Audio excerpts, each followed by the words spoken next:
कधी चांदणी टिपूर तुझ्या डोळ्यात वाचले, कधी उतरला चंद्र तुझ्या माझ्या अंगणात,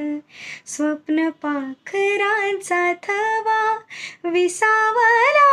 ओंजळीत, कधी काळोख भिजला, कधी भिजली पहाट, हुंकारला नदी काठ, कधी हरवली वाट, वाऱ्या पावसाची गाज, काळे फास कच्च दाट, कधी धुसर धुसर एक वादळ